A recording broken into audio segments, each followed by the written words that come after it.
నమస్తే. ఈరోజు భీష్మ ఏకాదశి. అంటే మాఘ శుక్ల ఏకాదశి. అత్యంత పవిత్రమైన రోజు.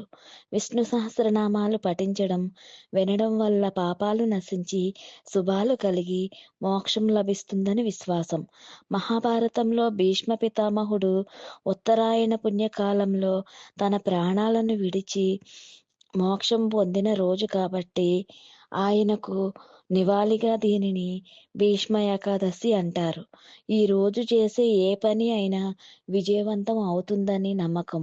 అందుకే దీనిని జయ ఏకాదశి అని కూడా అంటారు. ఈ ఏకాదశి స్వర్గలోక ప్రాప్తిని, సంతాన భాగ్యానికి, మనశ్శాంతికి తోడ్పడుతుంది. ఈ ఏకాదశి ఉపవాసం శత్రువుల బంధనాల నుండి విముక్తిని కలిగించి మనసుకు ప్రశాంతతను ఇస్తుందని శాస్త్రాలు చెబుతాయి. భీష్ముడికి తర్పణం వదలడం, దానం చేయడం వల్ల స్వర్గలోక ప్రాప్తి కలుగుతుంది. లక్ష తులసి పూజ వంటి చేయడం శుభ ఫలితాలను ఇస్తుంది. భీష్ముడు అంపశయ్యపై ఉండి శ్రీమన్నారాయణుడి 1000 నామాలను ధర్మరాజుకు ఉపదేశించిన రోజు. ఈ రోజున విష్ణుమూర్తిని పూజించడం వలన సకల పాపాలు తొలగిపోతాయని భక్తుల నమ్మకం. ఏకాదశి వ్రతం చేసి ఈ రోజున ఉపవాసం ఉండి జాగరణ చేయడం వల్ల అశ్వమేధ యాగం చేసినంత పుణ్యం లభిస్తుందని పురాణాలు చెబుతున్నాయి. ఈ పవిత్రమైన రోజు భీష్ముడిని స్మరించుకోవడం వల్ల పితృదేవతల ఆశీస్సులు కూడా లభిస్తాయని పెద్దల నమ్మకం. శ్రీకృష్ణుడు భీష్ముడి పైన మమకారంతో ఈ ఏకాదశిని భీష్మ ఏకాదశిగా ప్రకటించారు.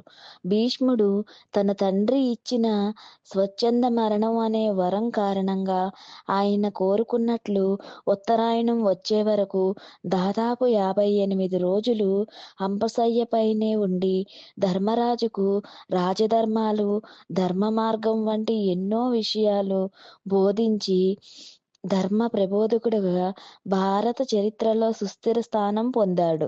కురుక్షేత్ర యుద్ధం తర్వాత జ్ఞానయజ్ఞం మొదలైంది.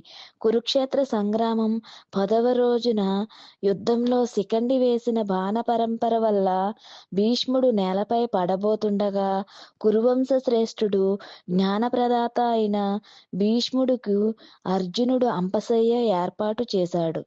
భీష్ముడు కర్మయోగి, పితృభక్తి పరాయణుడు. అసలు ఆయన పేరు దేవవ్రతుడు గాంగేయుడు. తన తండ్రి అభీష్టం నెరవేర్చడానికి తనకు వారసత్వంగా వచ్చిన రాజ్యాన్ని త్యజించి బ్రహ్మచర్య వ్రతాన్ని స్వీకరించడం వల్ల దేవతలు పూల వర్షం కురిపించి భీష్ముడు అని ప్రశంసించారు. భీష్ముడు నేర్పిన విజ్ఞానం ధర్మరాజుకు రాజ్యపాలనకు ఉపయోగపడుతుందని భావించి శ్రీకృష్ణ పరమాత్మ భీష్ముడి ప్రబోధానికి అవకాశం కల్పించారు. ఆధ్యాత్మికం, ఆదిదైవికం, ఆదిభూతం అని 3 తత్వాలకు ఆధారమై అందులోనే తాను జీవిస్తూ కర్త, భర్త, హర్త అనే భగవతత్వాన్ని గురించి వివరించాడు. శ్రీకృష్ణ పరమాత్మ మహావిష్ణువు అనే గ్రహించిన వారిలో మొట్టమొదటివాడు భీష్మ కురువృద్ధులు. శ్రీ పరంజ్యోతితో మైత్రి అనే ఛానల్ని సబ్స్క్రైబ్ చేసి, లైక్ చేసి, షేర్ చేయండి. ధన్యవాదాలు.